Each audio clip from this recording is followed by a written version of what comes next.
shi yasa ni ban taba daga hannu na ce Allah kaza ba ban ji ya amsa ba, saboda dalili na guda 5. In kai ma kana da irinsu sai ka zo mu tafi. Dalili na farko, na roƙi mai abin. Dalili na biyu, ba shi da rowa. Dalili na uku, na ga ya ba wani. Na'am? Dalili na 4, ya ganni. Dalili na 5, ya ji ni. Sannan yana da kirki. Huwal barru. Allah mai kirki ne. Wata mata ta kira ni ta ce, malami ba taba ji an cewa Allah mai kirki ba.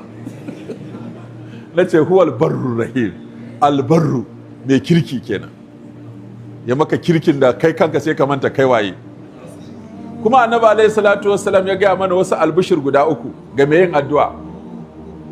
Yace ud'ullaha wa antum muqinuna bil ijabati wa annahu la yustajabu du'a min qalbin ghafilin lahi. Ku roki Allah kuna masu sakankancewa zai amsa muku.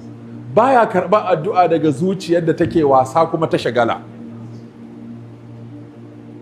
Kuma yace yustajabu li ahadikum, bishara ta 2, yustajabu li ahadikum ma lam ya'jal. Za a amsa addu'a ɗayan ku mutuƙar bai gaggawa ba. Aka ce a gaggawa take, ya ƙulu da'autu falam yustajab li. Ina kira din, na yi roƙon, ni ban ga an amsa min ba, to ka kare kenan, baka san Allah ba. Sai inda yake cewa ana inna dhanni abdi bi, ana inda dhanni abdi bi. Yadda ka zace ni haka zaka same ni. Da haka muna yi wa Allah mai kyakkyawan zato.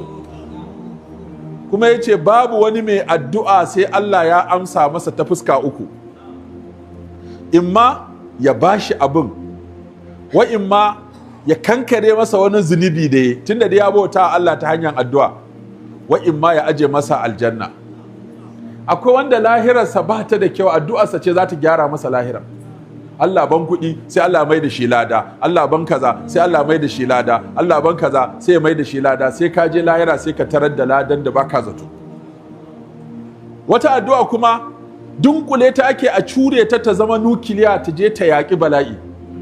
Ibrahim ya ce idan bala'i ya tunkaro ka, addu'a ka ta taru sai ta je su ta kokawa da bala'in, to ɗayan 3 zai faru. Imma addu'a ka tafi ƙarfin bala'in sai ta tunkuɗe maka shi. Wa imma bala'in ya fi ƙarfin addu'a ka sai ya zo ya same ka, amma addu'a ta rage masa ƙarfi sai ya zo kaɗan. Wa imma da ƙarfin addu'a ka da ƙarfin bala'in ka ya zo ɗaya sai su ta kokawa. Bala'i na cewa sai ya sauko, addu'a tana cewa baka isa ba, kai sai kai ta harkarka.